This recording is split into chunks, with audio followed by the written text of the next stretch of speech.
nosotros vamos a estudiar la palabra del Señor. Vamos a ver otro tema más acerca de lo que es la iglesia, edificada sobre la roca, la iglesia. Vamos en el tema número 5 acerca de esto, amén. Cuando nosotros vemos, hermano, el hablar acerca de la iglesia, debemos entender el propósito de la iglesia. ¿Cuál es el propósito de la iglesia? Según lo que la palabra de Dios nos habla. Si no sabemos nosotros el propósito de la iglesia, si no entendemos cuál es el propósito de la iglesia, es como que nosotros estuviéramos hablando de que estamos vivos, pero no sabemos para qué estamos vivos. El propósito de la iglesia nos habla de la razón de la existencia de la iglesia. Entender ese propósito, ¿para qué está la iglesia allí? Aquí, hermano, en la tierra, ¿por qué Dios la dejó? ¿Por qué Cristo la fundó? Entender eso nos ayuda a definir las metas que queremos perseguir y nos permite también entender de qué manera y hasta dónde es posible que una iglesia haya podido desviarse del plan original de Dios. En las primeras enseñanzas que tuvimos acerca de la iglesia, decíamos que para muchos la iglesia es simplemente una institución. Por eso a veces se piensa que las cosas más importantes son sus reglamentos, sus estatutos o cómo está constituida la iglesia. Para algunos también la iglesia puede funcionar como una especie de club social, en donde venimos, en donde queremos tener amistades, en donde queremos que nuestros hijos tal vez tengan amistades cristianas con quienes salir y con el tiempo tal vez incluso hasta casarse. Otros vienen a la iglesia a un lugar en donde asistir los domingos para cumplir con Dios. Señor, ya fui a la iglesia, ya cumplí. Ahora quiero, Señor, que me bendigas. ¿Por qué? Porque ya fui a la iglesia.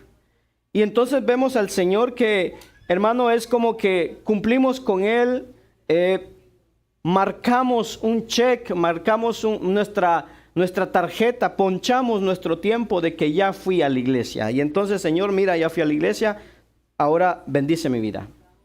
La iglesia de hoy, nosotros y todas las demás iglesias, necesitamos volver a preguntarnos, hermano, ¿cuál es el propósito número 1 de la iglesia?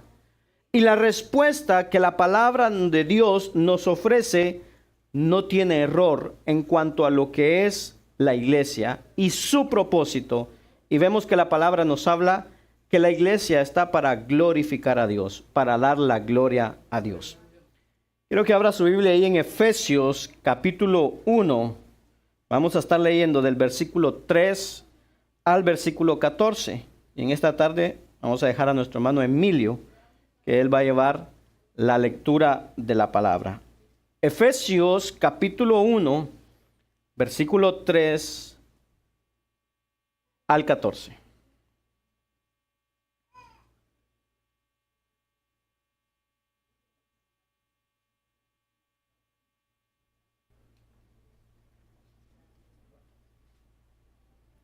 La palabra de Dios la leemos en el nombre del Padre, del Hijo y del Espíritu Santo. Prendió el micro.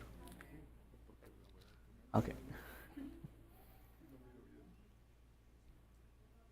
Bendito sea el Dios Padre de nuestro Señor Jesucristo, que nos ha bendecido con toda bendición espiritual en lugares celestiales en Cristo, según nos escogió en el antes de la fundación del mundo, para que fuésemos santos sin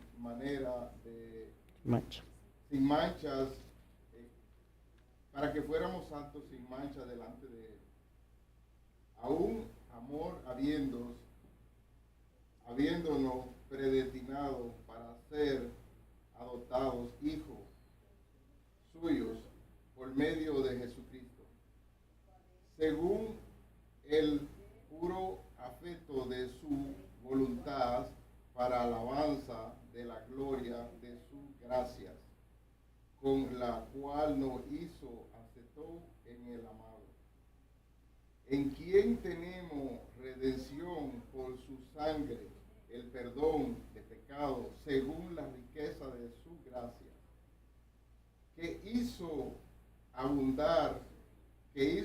sobreabundar para con nosotros en toda sabiduría e inteligencia, dándonos a conocer el ministerio de su voluntad, según su beneplácito, en el cual se había puesto en sí mismo,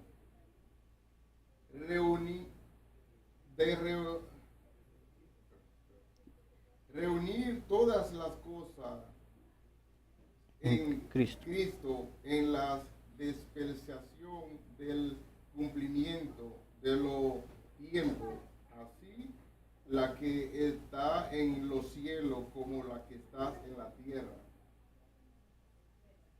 En él asimismo tuvimos herencia, habiendo sido predestinado conforme al propósito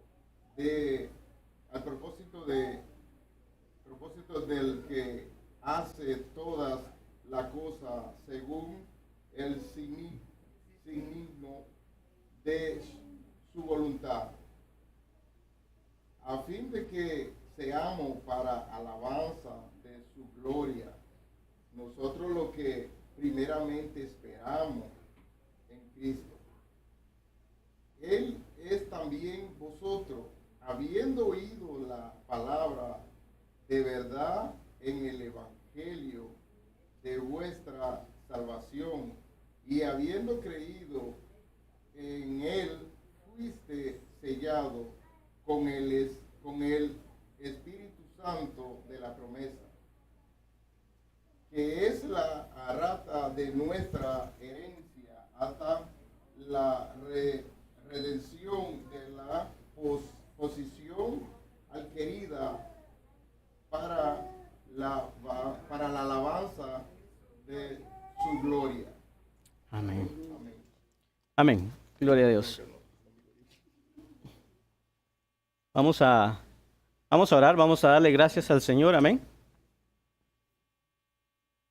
Padre que estás en los cielos, te damos gracias, Señor, por tu amor, tu misericordia, tu bondad.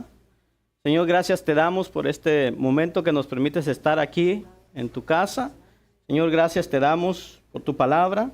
Pedimos en este momento que tú hables a nuestras vidas, a nuestros corazones, Señor. Nos ponemos delante de ti, Señor, y que seas tú hablando a nuestras vidas hoy día, Señor, en el nombre de Jesús. Que tu palabra pueda venir, Señor, confrontar nuestras vidas, Señor, alentar nuestras vidas, Señor, en el nombre de tu Hijo amado.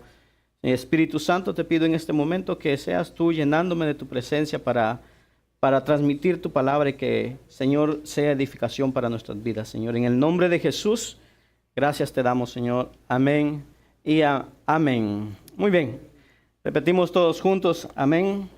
Jesús dijo, yo soy el camino, la verdad y la vida. Por lo tanto, no hay camino, no hay verdad y no hay vida sino en Jesús. Amén.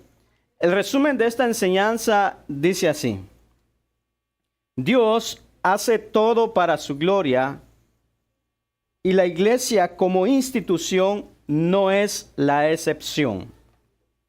Dios hace todo para su gloria, todo lo que hace, lo hace para su gloria, y la iglesia que la instituyó tampoco es la excepción, porque Dios todo lo hace para su gloria.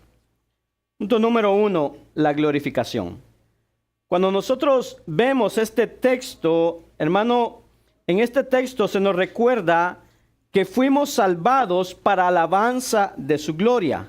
En el verso 6, en el verso 12, en el verso 14, y de igual modo el mismo texto nos habla que varias veces se resalta que Dios nos escogió según el consejo de su voluntad.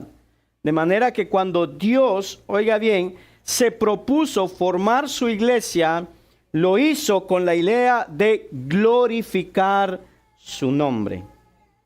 Pero entonces, ¿qué es la gloria de Dios? Si esto es así, que la iglesia fue formada para glorificar el nombre de Dios, es importante definir qué es la gloria, qué es la gloria de Dios. En hebreo, la palabra gloria se dice kavod, y su significado es algo que es pesado o que tiene mucho peso. En el griego es la palabra doxa.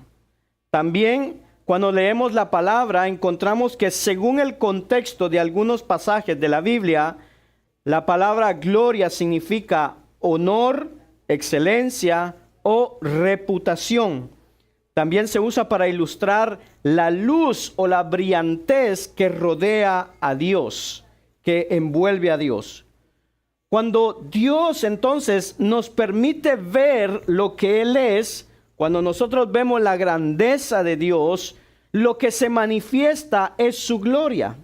La gloria de Dios, hermano, engloba, encierra todo lo que Él es, sus atributos, por ejemplo, su poder, su gracia, su amor, su misericordia, la omnisciencia, la omnipotencia y la sabiduría de Dios, la eternidad de Dios.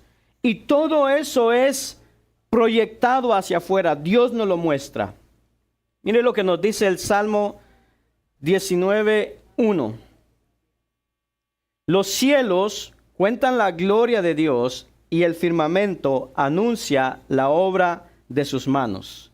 Vemos que la grandeza del universo, todo esto nos ayuda a ver la gloria de Dios, la grandeza del universo y la sabiduría requerida para que funcione en armonía todo el universo, toda la tierra, solo nos muestra una parte de lo que Dios es.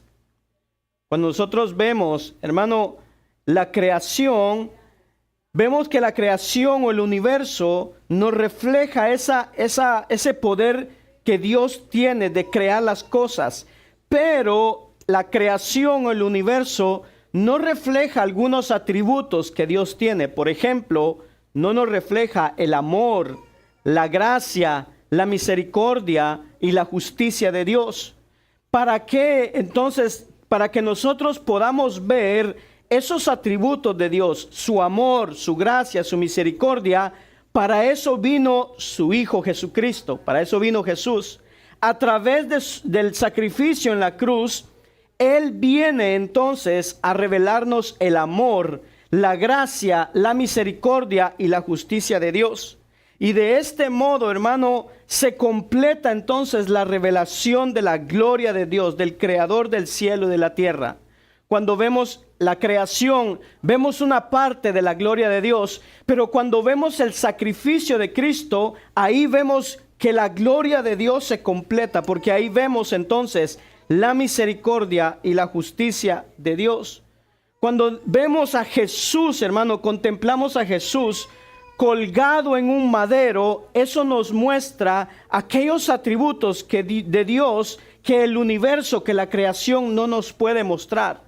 Entonces podemos ver que la cruz puso de manifiesto un aspecto de la gloria de Dios que el universo en toda su grandeza no es capaz de manifestar.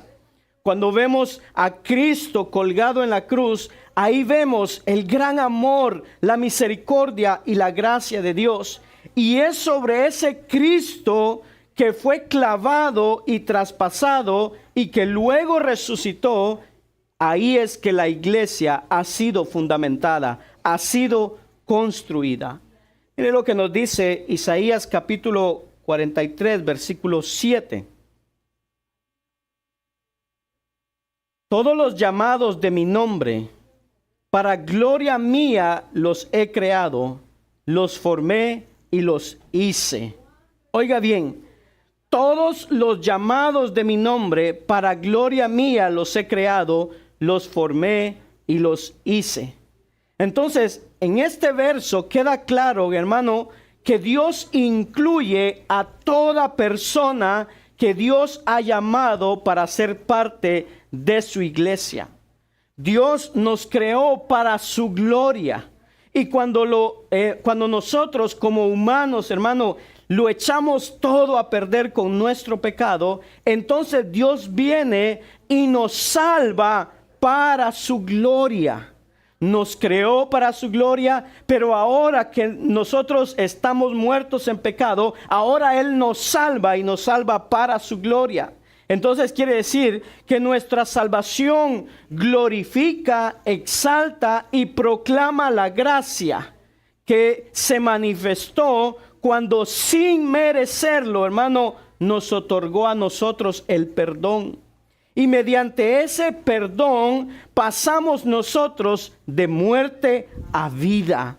Mediante ese perdón y esa gracia que vino, pasamos nosotros de ser hijos de la ira a ser hijos de Dios. Entonces nuestra salvación proclama su gracia y eso glorifica a Dios porque pone de manifiesto quién es Él, un Dios misericordioso. Ahora, tenemos que entender que cuando Dios actúa, hermano, para su gloria, los beneficiados somos nosotros. Cuando Dios muestra su poder, hermano, nada nuevo se agrega a Él, porque Él es Dios. Quienes son favorecidos somos nosotros cuando el Dios nos protege con su poder, cuando nos levanta, cuando nos sostiene y cuando Él lo hace en condiciones extremas como lo hizo en el desierto durante 40 años. Cuando levantó a Cristo de entre los muertos, Él es glorificado, hermano, al dar a conocer su poder. Él recibe siempre la gloria. Ahora, menciono esto para que entendamos que Dios, hermano, no busca beneficiarse al glorificarse Él. ¿Por qué? Porque desde toda la eternidad nuestro Dios permanece inmutable. Él no cambia. Ha sido como Él es y Él nunca ha cambiado. Independientemente de cuántas personas o ángeles hayan querido reconocerlo o adorarlo, Dios nunca cambia. Dios nunca ganó ni perdió nada. Él nunca sufrió ningún cambio, ni para bien ni para mal, porque Él es Dios. Y la demostración de sus atributos solo nos beneficia a nosotros. Si comprendemos esto, quizás entonces podamos entender mejor por qué Dios levantó su iglesia y lo hizo para su propia gloria.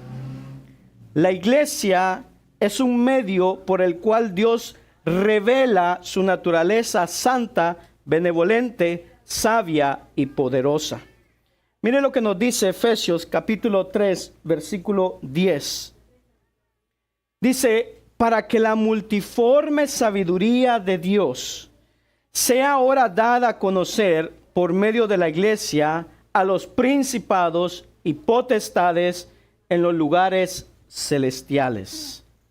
Dios quiso mostrar a través de su iglesia y por medio de ella, enseñar a los seres angelicales sobre su naturaleza y su carácter. Entonces, escuche esto, la iglesia es un instrumento de enseñanza y de glorificación en las manos de Dios. Cuando todo sea dicho y cuando todo sea hecho, la iglesia redimida en los cielos cantará la gloria de Dios por los siglos de los siglos. Miren lo que nos dice Apocalipsis 7, versículo 9 al 12. Esto es lo que hace la iglesia. Después de esto miré, dice, y he aquí una gran multitud, la cual nadie podía contar, de todas las naciones y tribus y pueblos y lenguas, que estaban delante del trono y en la presencia del Cordero, vestidos de ropas blancas y con palmas en las manos, y clamaban a gran voz diciendo: la salvación pertenece a nuestro Dios, que está sentado en el trono, y al Cordero. Y todos los ángeles estaban en pie alrededor del trono y de los ancianos y de los 4 seres vivientes, y se postraban sobre sus rostros delante del trono y adoraron a Dios, diciendo: amén. La bendición y la gloria y la sabiduría y la acción de gracias y la honra y el poder y la fortaleza sean a nuestro Dios por los siglos de los siglos. Amén. Esto es el propósito de la iglesia: glorificar a Dios. Punto número 2, la motivación de la iglesia. Lo que nos dice Juan capítulo 12, versículo 27 al 28. Ahora, dice, está turbada mi alma. ¿Y qué diré? Padre, sálvame de esta hora. Mas para esto he llegado a esta hora. Padre, glorifica tu nombre. Entonces vino una voz del cielo que dijo: lo he glorificado y lo glorificaré otra vez. En este texto de Juan vemos que el Señor Jesús, hermano, en vez de huir de lo que le iba a pasar, Jesús en este momento iba a la cruz, iba a ser crucificado. Y en vez de huir de esa crucifixión, de lo que le iba a pasar, del maltrato que iba a pasar, Él le pide algo al Padre y le pide esto: Padre, glorifica tu nombre. Cristo, oiga, muere movido por la pasión de glorificar a su Padre, y a su vez el Padre tiene pasión por glorificar a su Hijo. Cuando Cristo dice: Padre, glorifica tu nombre, el Padre en el cielo responde y le dice: y le he glorificado y de nuevo le glorificaré. Escuche esto: de esa misma forma, Cristo envía a su iglesia ¿a qué? A glorificar el nombre de Dios. Ese era el propósito número 1 de Cristo. De manera que la iglesia, hermano, nosotros como iglesia no podemos hacer otra cosa que glorificar al Padre. De ahí que la pasión por la gloria de Dios debe estar en cada cosa que nosotros hacemos en la iglesia. Con mucha frecuencia, nosotros como iglesia debemos evaluar, hermano, todo lo que hacemos en la iglesia y preguntarnos por qué lo hacemos, por qué estamos haciendo lo que hacemos. Si la respuesta de lo que estamos haciendo no es para la gloria de Dios, entonces tendremos que revisar cuál es la motivación por la cual hacemos lo que hacemos. Si no es Dios, todo lo demás es secundario. Ahora, las cosas, oiga bien, no son para la gloria de Dios solo porque las digamos con nuestra boca. Yo hago esto para la gloria de Dios. No funciona así. Sino que, hermano, de manera intencional, con nuestro modo de hablar, con nuestro modo de vivir, procuramos engrandecer y darle la gloria a Dios en todo lo que hacemos, y el crédito es atribuido solo a Dios y a nadie más, pero no solo con la boca. Entonces, para ayudarnos a pensar cómo podríamos comenzar a saber si lo que hago lo estoy haciendo para la gloria de Dios, aquí le presento algunas preguntas. Mire lo que dice ahí. ¿Por qué enseño a los niños en la iglesia?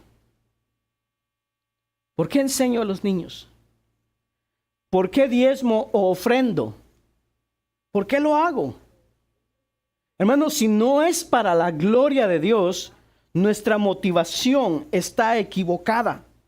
Si usted dice: yo ofrendo, yo diezmo porque el pastor me lo dice, está equivocado. Porque no es así. ¿Por qué canto? ¿Por qué cantamos hoy? ¿Para glorificar el nombre de Dios?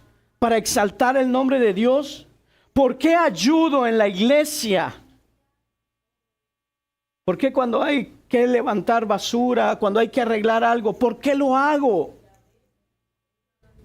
¿Por qué hago cualquier otra actividad? Oiga, ¿por qué me congrego o asisto a la iglesia? ¿Para que me miren? ¿Para que digan, bueno, aquí está el hermano? ¿Por qué lo hago? Porque si no es para la gloria de Dios, hermano, nuestra motivación de venir a la iglesia está equivocada. No estamos haciendo las cosas bien. Tal vez ahora que nosotros estamos trabajando para Dios, hermano, tal vez nunca nos hayamos preguntado por qué hacemos lo que hacemos o cuál es la motivación principal. Y con esto quiero que como iglesia, hermano, desde el principio, desde ahora, que apenas tenemos 6 meses, hermano, nuestro lema sea viviendo en la palabra para la gloria de Dios. Que vivamos para la gloria de Dios. Y no queremos olvidar la razón por la cual fuimos creados, perdonados, redimidos y ahora preservados. Nuestra motivación para existir, hermano, es conocer, amar y glorificar a Dios. Si entendemos que la gloria de Dios es suprema, oiga, si entendemos que como iglesia todo lo que hacemos es para la gloria de Dios, si entendemos que nuestra vida como cristianos la debemos de vivir para la gloria de Dios, oiga bien, entonces vamos a cuidar nuestra manera de andar. Vamos a cuidar nuestra forma de hablar, nuestra forma de alabar, de predicar, la forma de evangelizar, la forma de adorar a Dios y todo lo relacionado con la iglesia. Lo vamos a hacer para la gloria ¿de quién? De Dios. Primera de Corintios 10:31 dice: si pues coméis o bebéis o hacéis otra cosa, hacedlo todo para la gloria de Dios. Este texto no nos deja hacer absolutamente nada que no glorifique a nuestro Padre que está en los cielos.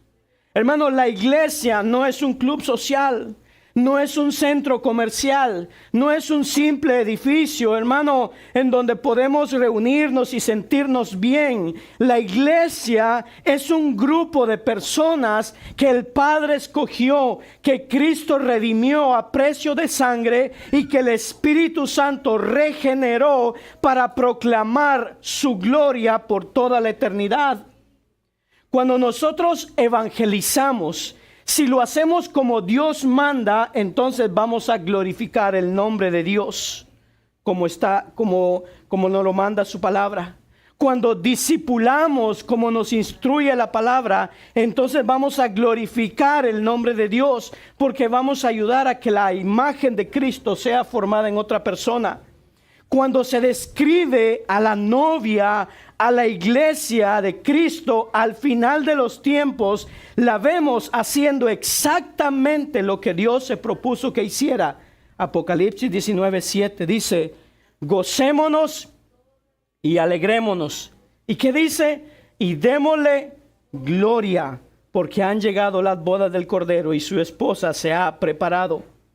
Esto será al final, cuando ya la iglesia esté frente al Cordero. Escuche, hermano, si la razón, oiga bien, si la razón número 1 de la iglesia fuera predicar o evangelizar, en los cielos se acabarían esas funciones. Porque allá no va a haber necesidad ni de predicar ni de evangelizar. Ahí no hay necesidad de nada de eso. Pero si la razón de existir de la iglesia es la gloria de Dios, glorificar el nombre de Dios, entonces al entrar en los cielos, al estar allá en el cielo, tendremos la misma razón de existir, que es glorificar a Dios. Amén. ¿Estamos aquí, hermanos? Amén. Punto número 3. ¿Cuál es el verdadero significado de la iglesia? La palabra iglesia en griego es eclesia, un vocablo que significa asamblea o un grupo de personas que están reunidas. Sin embargo, en el idioma original es un vocablo que está compuesto de 2 elementos, Uno que es ek, que significa fuera de, y kaleo, que quiere decir llamar. De ahí que la iglesia está formada por un grupo de personas que han sido llamadas fuera del mundo para formar un reino de sacerdotes que proclaman sus atributos de Dios a través de la redención. Mire cómo nos lo dice Pedro de esta manera. Primera de Pedro, capítulo 2, versículo 9. Mire lo que nos dice. Mas vosotros sois linaje escogido, real sacerdocio, nación santa, pueblo adquirido por Dios, para que anunciéis las virtudes de aquel que os llamó de las tinieblas a la luz admirable. La idea de iglesia, la iglesia, hermano, no nació en la mente del hombre, sino en la mente de Dios. Porque fue Dios quien llamó a un grupo de personas para sí. Y eso se puede ver a través de la palabra. Mire lo que nos dice Deuteronomio, capítulo 7, versículo 6. Porque tú eres pueblo santo para Jehová tu Dios. Jehová tu Dios te ha escogido para hacerle un pueblo especial, más que todos los pueblos que están sobre la tierra. En el Nuevo Testamento, la iglesia, oiga bien, es la comunidad de aquellos que reconocen a Jesucristo como Señor. 1 Corintios 12:3 nos dice, por tanto, os hago saber que nadie que hable por el Espíritu de Dios llama anatema a Jesús, y nadie puede llamar a Jesús Señor, sino por el Espíritu Santo. Si no tenemos al Espíritu Santo, no podemos llamar a Jesús Señor. También la iglesia, oiga bien, es una comunidad en donde habita el Espíritu Santo. 1 Corintios 3:16 dice, ¿no sabéis que sois templo de Dios y que el Espíritu de Dios mora en vosotros? ¿Cuántos son la iglesia de Cristo aquí? Hermanos, somos templo de Dios y el Espíritu de Dios mora en nosotros. Oiga, es impensable que esta iglesia que ha sido llamada para estar fuera del mundo, luego quiera volver a vivir en el mundo de donde fue sacada.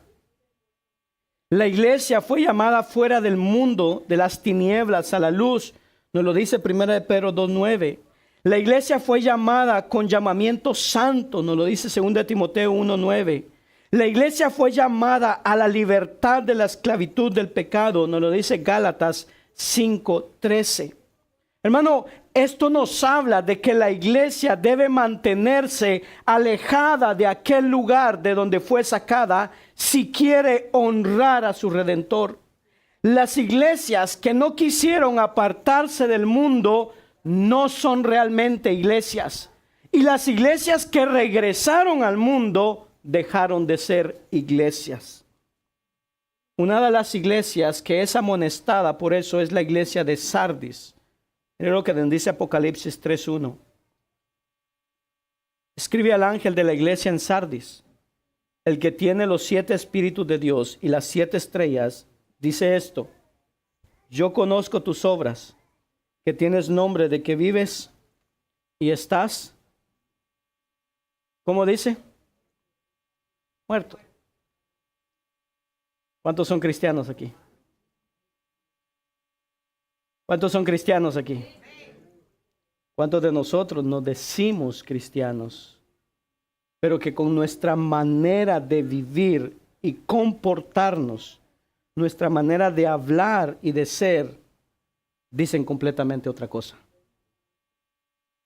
Y decimos que estamos vivos, pero que en realidad dice, estás muerto. Esta congregación, oiga, había dejado de ser iglesia. Ahora solo le quedaba el nombre y nada más.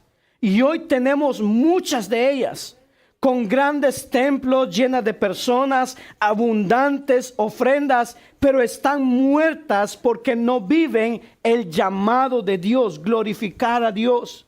Hermanos, la iglesia no está conformada por aquel que asiste a la iglesia, sino por aquellos que han sido regenerados y que su vida es una vida de santidad y es evidente. La iglesia no está formada por todos aquellos que dicen Señor, Señor. Aunque algunos crean que porque le dicen Señor son cristianos. En la catedral de Lübeck, en Alemania, hay una inscripción con el siguiente título: El lamento de Cristo contra este mundo ingrato. Yo le cambiaría esto por el lamento de Cristo contra la iglesia ingrata. Nos dice, me llamas Señor y no me obedeces. ¿Le dice usted así en su oración? Señor. Pero dice, y no me obedeces. Me llamas luz y no me ves. Me llamas camino y no me caminas. Me llamas vida y no me vives.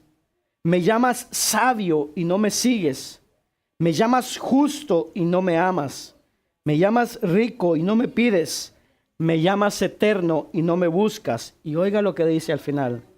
Si te condeno, no me culpes. En aquel gran día, hermano, va a haber un día donde cada uno de nosotros estaremos frente al trono de Cristo. Y probablemente algunos escucharán estas palabras. Mateo 7, 21, 23. No todo el que me dice Señor, Señor, entrará en el reino de los cielos, sino el que hace la voluntad de mi Padre que está en los cielos. Muchos me dirán en aquel día, Señor, Señor, ¿no profetizamos en tu nombre? Y en tu nombre echamos fuera demonios, y en tu nombre hicimos muchos milagros. Y algunos dirán, pero yo no he hecho nada de eso. Muchos podremos decir, Señor, Señor, pero el domingo 22 de junio yo fui a la iglesia. Yo escuché tu palabra. Yo escuché tu mensaje. Yo escuché lo que estaban diciendo. Versículo 23. Y entonces les declararé, nunca os conocí. Apartados de mí. ¿Y qué dice? Hacedores de maldad. Hermano, estas quizás fueron las palabras más severas, más chocantes y atemorizantes que salieron de los labios de nuestro Señor. Y estas palabras deben movernos a una reflexión profunda en nosotros.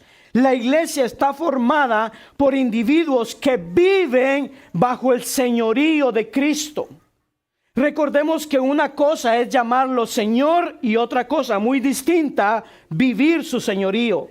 Una cosa es, hermano, decir, soy templo del Espíritu Santo, y otra muy diferente es vivir en santidad, reconociendo que somos templo del Espíritu Santo. Una cosa es leer la palabra y otra muy diferente es vivir lo que la palabra me está diciendo. Como alguien dijo por ahí muy sabiamente, muchos son los cristianos que marcan sus Biblias, pero pocos son los que se dejan marcar por ella. ¿Cuántos tienen sus Biblias marcadas, suliñadas? O sus aplicaciones de Biblia, pues, la tienen ahí marcada. Ay, qué bonito este versículo, y lo marcan. Y qué bonito, pero ¿ha hecho efecto esa palabra en nosotros? Punto número 4. El llamado de la iglesia. El llamado de la iglesia va en dos direcciones. La iglesia está llamada a estar fuera del mundo, no estar contaminada, pero también está llamada a una intimidad con Dios. Esa intimidad requiere de santidad, y de eso carecen muchos cristianos, miembros de iglesia y muchos líderes y pastores hoy día. Si la iglesia de hoy quiere de verdad cumplir su propósito número 1 de glorificar a Dios, tiene que llenarse de humildad, intensificar su arrepentimiento de pecado, su disciplina y su adoración. Y parte esencial es nuestro llamado, es la santificación. Efesios capítulo 5, versículo 25 al 27 nos dice, nos habla de cómo Cristo amó a la iglesia y cómo la llamó para ser santificada. Dice, maridos, amad a vuestras mujeres, así como Cristo amó a la iglesia y se entregó a sí mismo por ella. Versículo 26, para santificarla, habiéndola purificado en el lavamiento del agua por la palabra, a fin de presentarla a sí mismo una iglesia gloriosa, que no tuviese mancha ni arruga ni cosa semejante, sino que fuese santa y sin mancha. Oiga, Cristo se dio por su iglesia para que su iglesia reflejara la santidad de Cristo. Oiga, y es muy difícil hablar y proclamar la gloria de Dios si nuestra vida, hermano, no hay santidad. No podremos mostrar la gloria de Dios si nosotros no vivimos en santidad. Termino con esto. Efesios capítulo 1, versículo 6. Nos dice que fuimos llamados para alabanza de la gloria de su gracia. La mejor forma de proclamar su gloria es mostrando el carácter de Dios en nosotros. Escuche bien. Este es el verdadero cristianismo. Cuando nuestra manera de vivir, cuando nuestra manera de hablar, de comportarnos, glorifica a Dios, pero al glorificar a Dios mostramos el carácter de Dios. Un cristiano talentoso, hermano, un cristiano, una persona que se dice cristiana, que sepa cantar, que sepa tocar, que sepa predicar, que sepa hacer todo, pero sin santidad, no sirve para nada. Porque no muestra el carácter de Dios. Oiga, el mundo debería poder observar a la iglesia y discernir que somos diferentes por la forma en que hablamos, nos vestimos y andamos. El mundo debería poder discernir que nosotros servimos a un Dios misericordioso por la forma en que nosotros nos perdonamos los unos a los otros. El mundo debería poder discernir que servimos a un Dios lleno de gracia por la forma en que nos soportamos y toleramos los unos a los otros. Y el mundo debería discernir, hermano, que servimos a un Dios de amor por la forma en que nos servimos los unos a los otros. A veces queremos proclamar la gloria de Dios, pero sin reflejar lo que Dios es. Y cuando esto pasa, cuando nosotros queremos hablarle a la gente de un Dios de amor, cuando ni siquiera nos amamos nosotros, hace que el mundo no quiera saber nada de la iglesia. Y de ahí salen las frases, ¿y si eso es ser cristiano? Porque eso es lo que hacemos muchas veces. Queremos hablarle a los demás de Cristo, queremos hablarle del Evangelio, de la Biblia, pero no la vivimos. Y como no la vivimos, el mundo no quiere saber nada de la iglesia. Hechos capítulo 4, versículo 13, mire lo que nos dice. Entonces, viendo el denuedo de Pedro y de Juan, y sabiendo que eran hombres sin letras y del vulgo, se maravillaban. Y ponga atención a estas palabras. Y le reconocían que habían estado con Jesús. Oiga, la gente se maravillaba cuando veía a Pedro y a Juan y reconocían que habían estado con Jesús. Así debería de maravillarse el mundo al ver a cada uno de los hijos de Dios. Debería ser evidente, hermano, que pasamos tiempo con Jesús. Si hoy le preguntamos a las personas que nos cruzamos en el camino hoy día antes de venir a la iglesia, o que están de repente ahí en la calle, y si les preguntamos a ella, oiga, ¿usted cómo mira a esta persona? ¿Será que ellos van a decir, esta persona ha pasado tiempo con Jesús? ¿Qué dirían? ¿Qué dirían las personas de afuera de nosotros? Que a veces simplemente somos religiosos. que nada más hemos tomado la actitud y la costumbre de venir a la iglesia. Sin nada más. Las personas deberían ver en nosotros que nosotros hemos pasado tiempo con Jesús. Necesitamos volver a nuestras raíces. Hermano, olvidémonos de la cantidad de personas que vienen a la iglesia, de todo lo que podemos hacer. Los números no impresionan a Dios. El éxito numérico de una iglesia que sea grande no es un indicativo de que Dios está bendiciendo la iglesia. Estas cifras no necesariamente representan la bendición de Dios. El mejor testimonio de una iglesia es que el número de personas que asisten son vidas transformadas por el poder del Espíritu Santo y de la palabra de Dios. Una de las causas, oiga bien, una de las causas de falta de crecimiento de la iglesia no es programas de crecimiento, sino la necesidad de una mejor condición espiritual. La falta de poder, hermano, es un gran problema en la iglesia. Y ese poder, oiga, no se consigue leyendo un libro, no se consigue viniendo a la iglesia. Se consigue, hermano, ese poder sobrenatural solo se consigue de rodillas en la presencia de Dios. Pero ¿y si apenas oramos? Una de las últimas instrucciones de Jesucristo fue que le dio a sus discípulos, le dijo que no salieran de Jerusalén hasta que no recibieran el poder de lo alto, el poder del Espíritu Santo.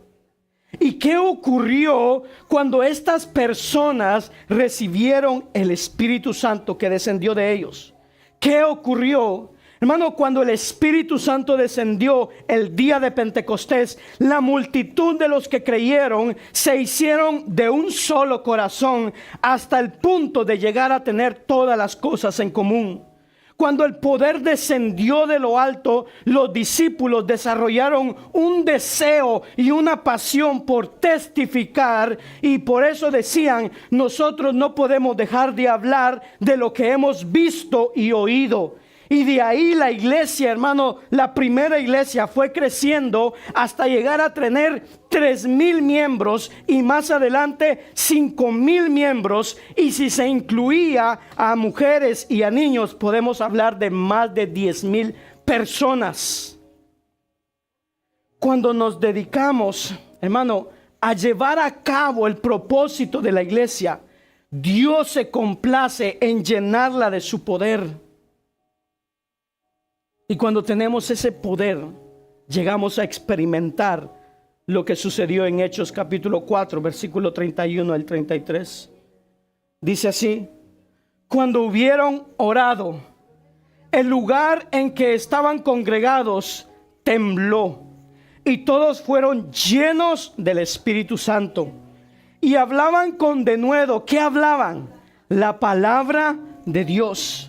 Y la multitud de los que habían creído era de un corazón y un alma, y ninguno decía ser suyo propio nada de lo que poseía, sino que tenían todas las cosas en común. Y con gran poder los apóstoles daban testimonio de la resurrección del Señor Jesús, y abundaban en gracia y abundante gracia sobre todos ellos. Mire lo que sucedió. Esto es lo que sucedió. Número 1, la oración. Número 2, fueron llenos del Espíritu Santo y el lugar tembló. Número 3, hablaron la palabra con poder. Número 4, la congregación pasó a tener un solo sentir. Número 5, testificaron con poder. Y por último, había abundante gracia sobre ellos. Primero la oración, luego su llenura, seguido de una predicación valiente. Hermano, esa predicación iba llena del poder de Dios. Después los creyentes tenían una unidad en el cuerpo. Hicieron que el poder y la gracia de Dios sobreabundara en medio de ellos. La iglesia de hoy necesita recobrar todo eso. El cristiano hoy muchas veces quiere poder, pero no quiere orar. Y la evidencia de esto es la ausencia de las reuniones de oración. Va a haber oración, sí, en la iglesia, no, es por línea. Lo hacemos en línea, que estén en su casa cómodos y no asisten. Si lo hiciéramos aquí, ay, no, es que tengo que ir a la iglesia. Y eso hace que nosotros como cristianos no tengamos el poder de Dios. Una iglesia que predica y vive la verdad hace que los corazones de los demás sean sacudidos. Cuando el cristiano calla la verdad, la encubre, la cambia o no la acepta, deshonra a Cristo, deshonra la verdad que predica y deshonra al pueblo que trata de ministrar. Dios quiere un lugar donde se pueda predicar la palabra de Dios. Nos hará, y cuando esa palabra venga a nosotros, nos hará verdaderamente libres. Dios quiere un lugar donde las cadenas puedan ser rotas.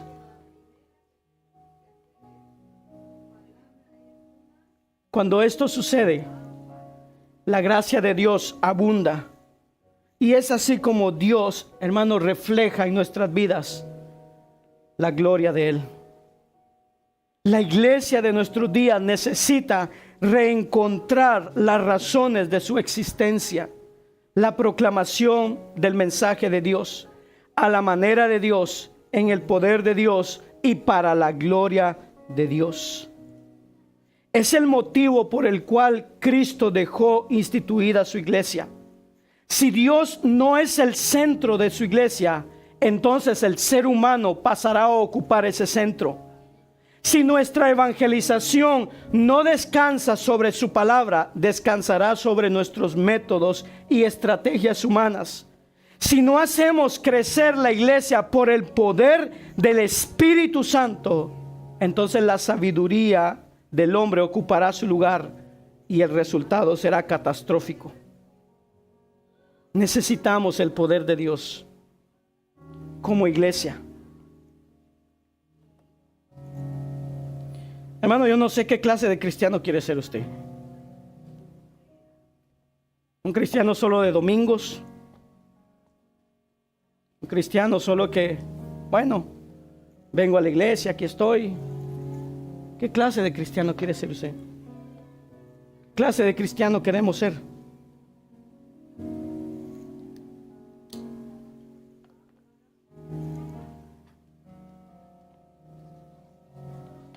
Porque probablemente seremos de aquellos que vamos a escuchar o vamos a decir: Señor, Señor, pero yo hacía esto. Y la respuesta que nos van a dar es: no te conozco, no sé quién eres, nunca os conocí. Y lo más duro, hermano, dice: hacedores de maldad. ¿Cómo es posible? ¿Cómo es posible? Ponga atención aquí un momentito, por favor. ¿Cómo es posible que estando nosotros en la iglesia diciendo que somos cristianos, el día que nos encontremos con Dios nos puedan decir: no os conozco, hacedores de maldad? Nunca aprendimos a hacer el bien. Nunca aprendimos lo que la palabra nos enseña. Seguimos siendo hacedores de maldad. ¿Cuál es el propósito de la iglesia? Glorificar el nombre de Dios. Que todo lo que hago glorifique el nombre de Dios. Y esto, hermano, incluye no solo venir a la iglesia. Esto es cómo yo vivo como cristiano. Cómo yo vivo en mi casa. Cómo yo vivo en mi trabajo, como yo vivo en la escuela, como yo vivo fuera, cómo me comporto. Si nuestra manera de vivir no glorifica a Dios, hermano, estamos perdiendo nuestro tiempo. Póngase de pie, vamos a orar.